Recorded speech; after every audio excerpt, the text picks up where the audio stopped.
Leveling up. Extreme business growth through raising your game. When what was once extraordinary becomes ordinary, you know you've leveled up.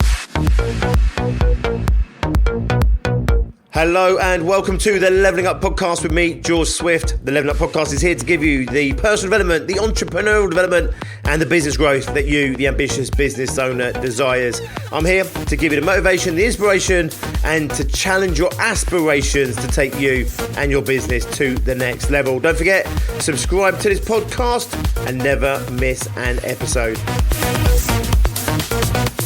Today I'm posing the question to you, which is who the heck are you? In other words, who do you think of yourself as? Who do you think you are? Are you a unique individual or are you something else altogether? This follows on from a theme we're going to be rolling out this week. On Monday, we were talking about the chemical puppet. In other words, the manipulators, the systems and processes, the mechanics beneath our skin, beneath our skulls, in our brains, and the chemistry set that runs and rules our every action, behavior, our thoughts, our feelings, and getting us to really challenge which of those are actually ours, which are the ones that we would want for ourselves, choose for ourselves, and which of those are manipulators that have been placed in there by either unforeseen circumstances in our own life or potentially even put in there as like an inception, whether that's from big brand marketing, politics, media, social media, society as a whole, even your friends and your family. So I'm continuing this theme, which is all about setting yourself free. It's all about self-discovery. It's all about self-identification, and actually it's about self-creation. In other words, creating yourself in your own image, creating yourself into an image of what you would want for yourself rather than maybe the person you become, which to some degree, if you go back and listen to Monday's episode, you'll see that you were created by committee. I've also run a few podcasts around this kind of topic in the past few weeks or so, because it's really important to start to understand that what we believe as personal choice and what we believe as real and true and what we believe as, what I want out of life and who I think I am out of life. Actually, many of these are deceptions, and the deceptions that are holding you back from life, stopping you from being all you could be, stopping you from creating all you could, being as successful as you could, and ultimately being as fulfilled and having the quality experience of life that you choose for yourself as well. So fundamentally, the question is, who do you think you are? Who the heck are you? Well, here's the thing. If I asked you, who are you? The chances are you'd introduce yourself with your name, right? And you'd say, hi, I'm George Swift, for example. And that's how you self-identify. Well, you know that you're so much more than that, but that's kind of the label that we've taken on for ourselves from the day we were born. We were born, the name was given to us, it was put into us, it was repeated over and over again, like you train a dog. We learned to respond to it. We then started to believe that's who we were. And now we would defend it to the death. I am George Swift. This is who I am. If we break that apart a little bit, then obviously we'll start to see that we've got other aspects to ourselves than just our name. You might say, in my case, I'm a man, I'm a father, I'm a partner, I'm a business owner, I'm an X, I'm a Y, I'm a Z. You may then go further than that. You might sit there and start to break down further distinguishing traits. You might say that you're an optimist, you're a happy person, that you're a sad person, that you're a driven person, a highly motivated person. You might start to break it down into characteristics and behaviors and all these sorts of things. But fundamentally, I want you to understand for a moment, when you think about yourself and you think about your name, how did that even come to pass? So obviously it was given to you at birth. You know that. If you've had your own children, you've done the same thing. And it would have gone something like this, okay? Dad comes up to mum or prospective mum, and they talk about what names they'd like to call their child. And the dad says, you know what? I've always loved the name John. And then mum turns around and says, you know what? I had an uncle John. I never got on well with him. My mum said, however, I always loved the name Stephen. And the dad would turn around and say, do you know what? I had a Stephen at work once, and you know what? Not for me. And then someone else says, you know what? I love the name Mark. And they say, no, they'll get teased with the name Mark for whatever reason, right? And then they'll sit there and say, right, okay, well, what about this name? What about that name? And, what comes together, someone says, what about George? And then you say, you know what? George is all right. And then suddenly you're called George. And that's how your name was created. You know, as an unborn child or a newborn child, the name came into play. They wrote it on a piece of paper, and then you were brainwashed into being that person. In my case, brainwashed into being George Swift, right? That's how it happened. Well, actually, to be honest with you, my story was a little bit different. So let me share you my story. So my mum and dad, they had had my older sister already. And when I was born, they had the same conversation that every parent has had forever, which is, what do we call our child, right? And you know it's a significant thing because you anguish over it. You don't just pick up a name book and just pull one out. You know, sometimes you've had a name in your head for some time and that name's been in your head and you think, right, that's what I'm going to call my child when I have a child. And it might have been there for 5 years or 10 years. But then when it comes to having a child, it's not just necessarily your choice. It becomes a bit of a negotiation. And in my case, it was my mum and dad just chatting about names, and various names came up, like Andrew and other names, I believe. And then the name George came up, right? It was just in passing, and the name George came up. Now, my granddad on my mum's side, his name was George, and they just talked about it as one of the many names that potentially they might call me. My dad, unbeknown to my mum, then went and had a conversation with my mum's parents, basically saying, yeah, we're going to call him George, right? To which, of course, my nan was blown away that I would be named after her husband, after my granddad. It's, you know, one of the ultimate privileges, isn't it, right, to have a child named after you. And it was all really good, apart from the fact that my mum had no idea this conversation had happened. So my mum only found out from her own mum when her own mum saw her next and said to her, we're so happy that you're calling your child George. And my mum certainly had not made that decision by any stretch of the imagination. But my mum went, okay, we're kind of stuck with it now. And everyone was happy, apart from my nan on my dad's side, because, of course, her husband had died in the war. And therefore, I've now just been named after the other side, but not her side. So as an appeasement to that, I was given my granddad on my father's side, so my nan's husband, I was given his middle name, Douglas. So I was called George Douglas, and Swift, of course, was the surname, and therefore no one had any choice in that. So when I defend my own name, George Douglas Swift, to the death, this is who I am and this is what I answer to. And if I hear anyone just shout the name out George, I automatically presume it's me. And, you know, everything I sign is me. And every time you have to declare yourself, hi, I'm George and I'm George Swift. And you realise actually what I am was a clumsy slip up or slip of the tongue from my dad, an appeasement to my other nan, and something that nobody thought they had a choice in. George Douglas Swift. And everything else in our life is as tenuous as that. It's the best that two people can do initially. So mum and dad, let's assume mum and dad are both on the scene. Mum and dad, they come together, they name the child the best they can. They raise the child the best they can. Based on what? Well, based on their own previous experiences, based on their own values, based on what they like and don't like.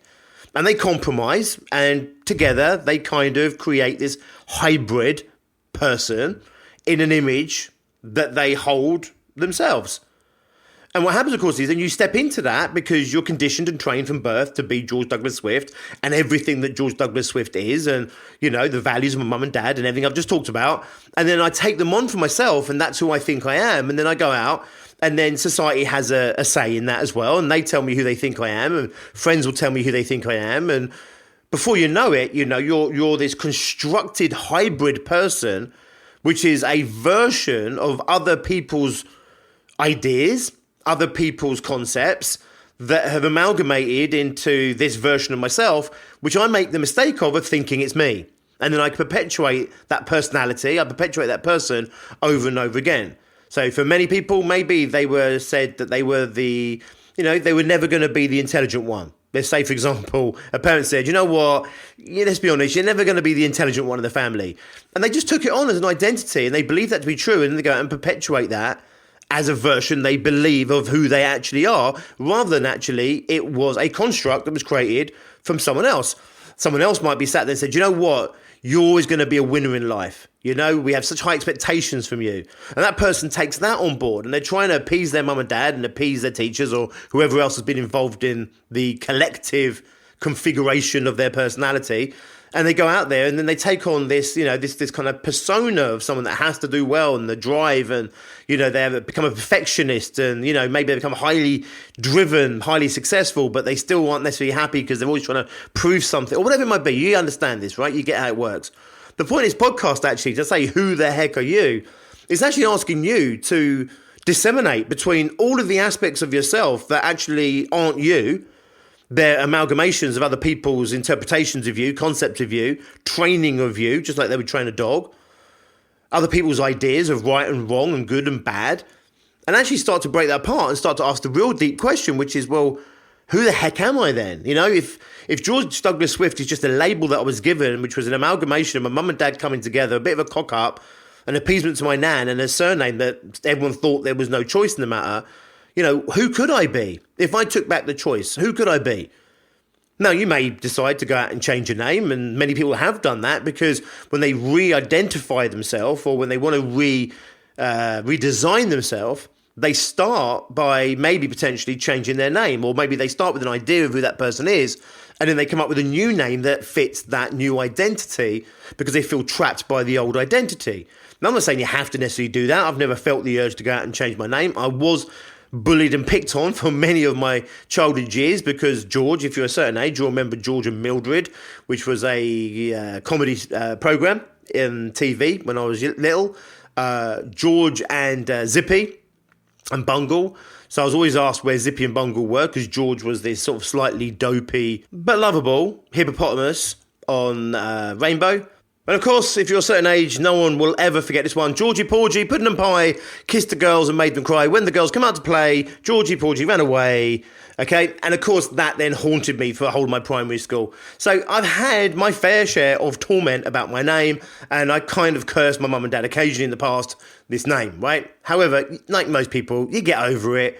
And actually, you become attached to your own name, and I'm very proud of the name that I have. And there's no need for me to even think about changing my name, certainly the age I am at now, and I never really considered it even in the past. However, one of the things that it did show me is actually if I held on so tightly to this idea that I was George Douglas Swift and this is who I was as opposed to this is who was created as a name, you start to realise, oh my God, my behaviours, my viewpoints, my perspectives, my thought patterns, all of these as well were also put into me. So, there were some ideas in the world that my dad would have put into me, for example, that, that would have been just a mistake. Like, telling my nan they're going to call me George before they'd made that decision, right? So there'd be things that were just a mistake. He was having a bad day and maybe he criticised something or my mum might criticise something. I don't remember any particular. I'm just using an example in your own life.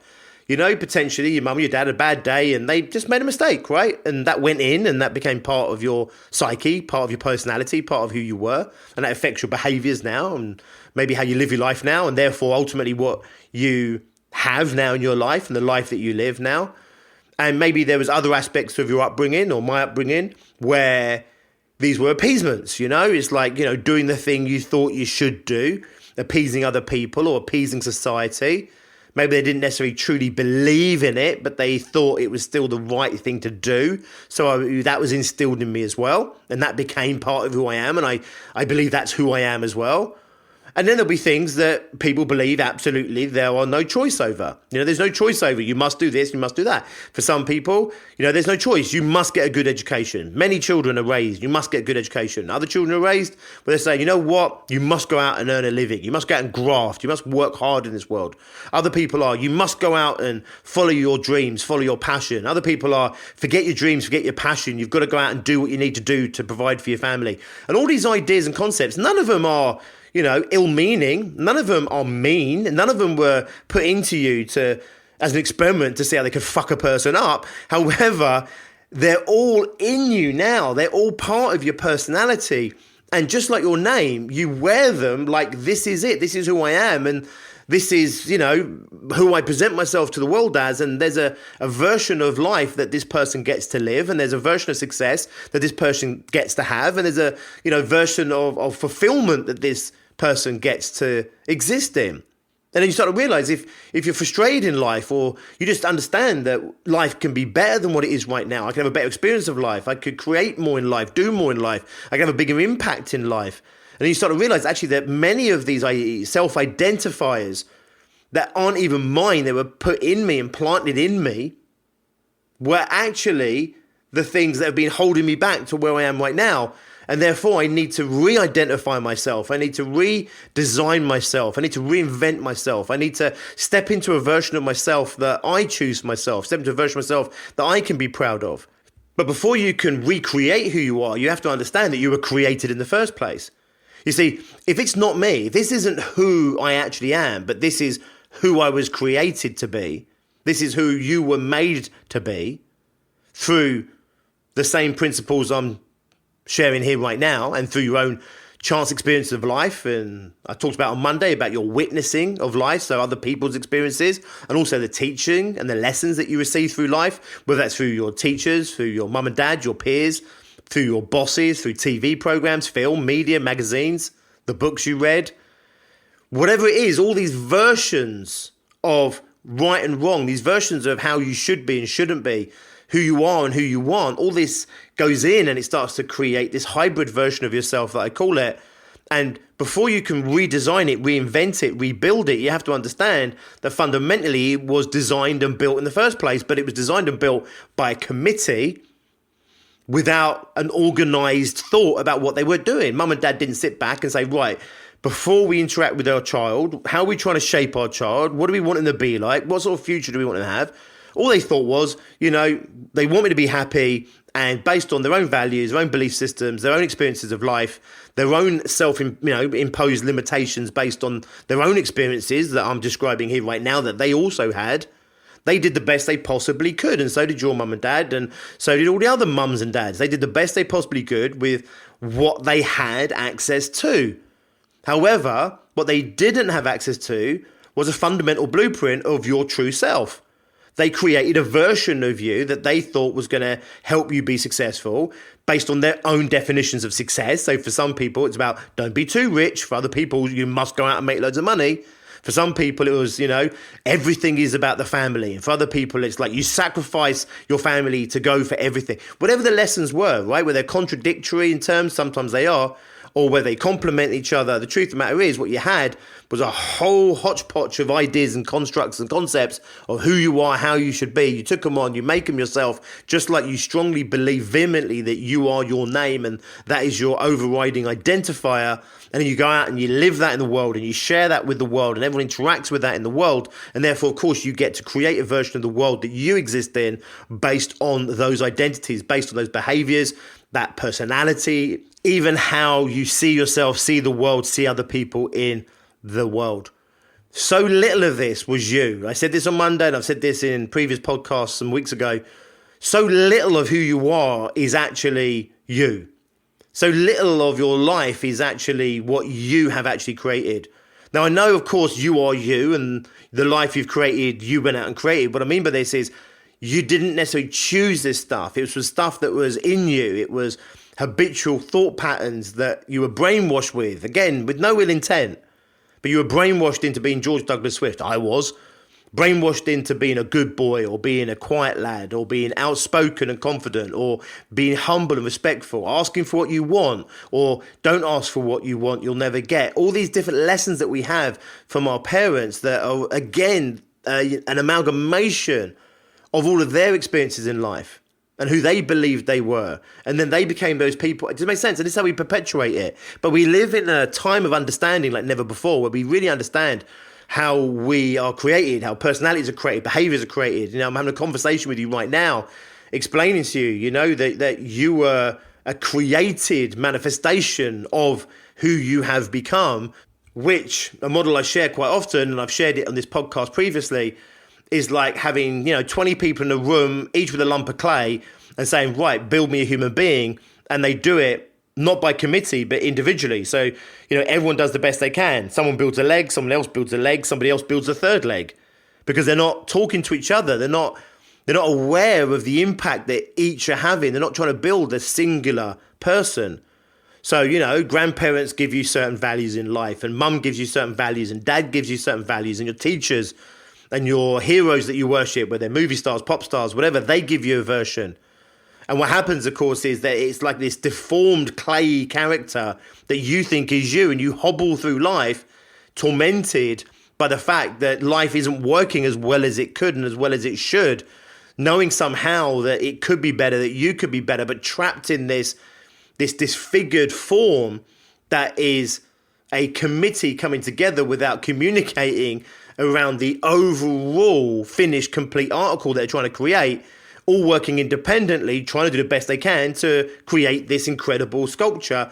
And inevitably, when you work like that, when something gets born into life like that, of course, it's going to have some really good points and it's going to have some negative points. It's going to have some things that work really well. It'll have some things that don't work so well. It'll have some things that massively contradict each other. So you might have, for example, I don't know, someone building the leg to be a strong, muscular leg, and somebody else building this, very lithe, lean, slim arm, because they're not talking to each other. They've both got their own ideas of what makes a great human being, what makes a great sculpture. So the analogy I always share, and I've shared it again on this podcast previously, is, take the carving tools back for yourself.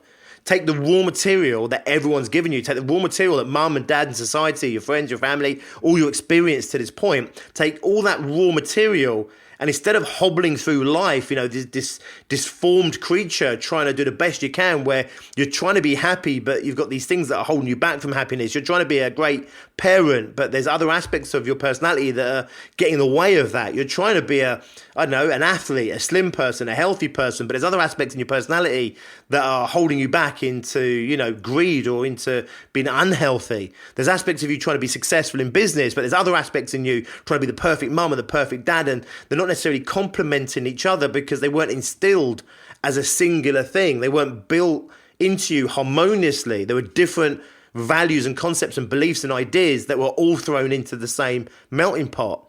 So take the carving tools and start to carve yourself out again. Start to create a version of yourself that you can be proud of. Start to create the version of yourself out of that raw material. You'd have to throw it all away. Mum and dad and society, they've done a great job on a lot of who you are. There's many, many winning talents within you, winning personality traits, winning behaviors. There's also other aspects of yourself that are getting in the way. And a big part of personal development is always about, capitalizing on the best of who you are, removing or limiting the worst aspects of who you are, and then adding whatever else is needed. That's personal development. That's the ongoing journey of bettering oneself. And I want you to think of it like building this clay statue, this clay figure that is yourself. And you can get rid of a bit here and get rid of a bit here and add a bit there and add a bit there and refine a little piece here. You can take a certain part that really works well and you can capitalize on that and build around that. And this is what you need to do in life if you want to just create the best version of yourself. You don't have to throw it all out and start again. You start with what you've got, what you've been given. And everyone did the best they possibly could. No one went out to destroy a human being. No parent went out to harm their child by creating a dysfunctional personality. No one went out there and said, right, let me fuck this person up by giving them this bad lesson in life. You may have had some bad lessons in life. I may have had some bad lessons in life. They weren't deliberate. They weren't deliberate acts. They were flaws potentially in the person that was instilling it in you.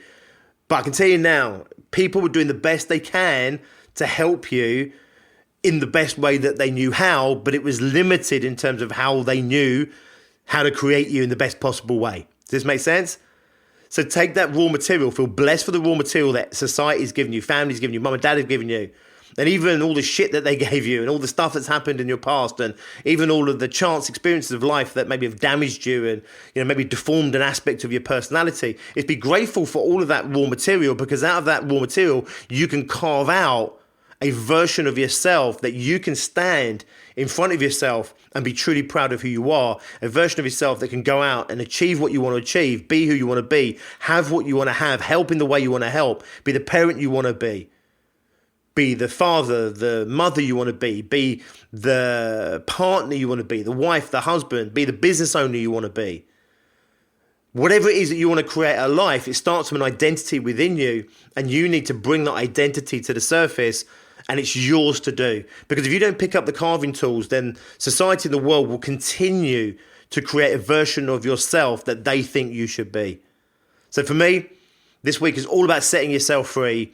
And what I want you to do is set yourself free from the confines, from the limitations of those people that created the version of yourself that you are, that you then took on and believed to be true, and then went out and continued to build upon. I want you to understand that you can strip that back and you can start to create a version of yourself based on your own identity, based on your values, based on your beliefs, based on what you want to be in life, who you want to be in life, and of course, therefore, what impact you want to have in life and other people, what you want to create and achieve for yourself and those people around you. Set yourself free, pick up the tools, and be who you need to be who you want to be based on your terms. Awesome, guys. Thank you very much for listening. As always, I never take it lightly. I'm well aware there are so many people out there, whether it's podcasts, blogs, books. There are so many people out there vying for your attention, vying for your time right now. And therefore, as always, I do not take it lightly that you've chosen to spend these 25 minutes with me. As always, I try and bring the best possible content I can to you, the small ambitious business owner, to help you navigate life as a business owner, but also as a human being, so you can be the best person you can be, the best business owner that you can be, and therefore go out and create the best life you possibly can.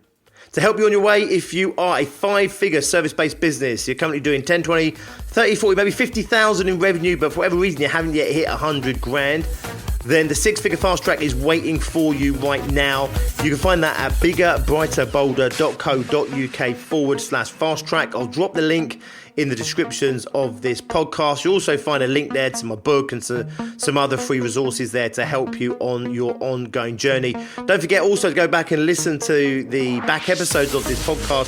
172 other episodes designed specifically with you, the small, ambitious business owner, in mind, to help you go out there and create the success that you want, come rain or shine, given good economy, bad economy, whatever the fuck it is that we are currently going through right now as a nation and as a global population, to help you go out and create the life, the fulfillment that you want in your personal life, and of course to achieve that through the success of your business. Go and get yourself on the 6-figure fast track. I'll take you through the 6-figure mindset, the 6-figure business model, and the 6-figure day-to-day methodologies that you need to have in place, and more importantly, the stuff you need to remove that's holding you back, so that you can go out there and achieve that 100k in the next 12 months or less. The rules for success, they haven't changed one iota, even given the current situation we find ourselves in right now, economically and also as a society. However, it's become 10 times more important that we apply the rules that achieve that success. Go and find that biggerbrighterbolder.co.uk/fast track. I will see you here next time. Until then, as always, be successful. Leveling up. Extreme business growth through raising your game. When what was once extraordinary becomes ordinary, you know you've leveled up.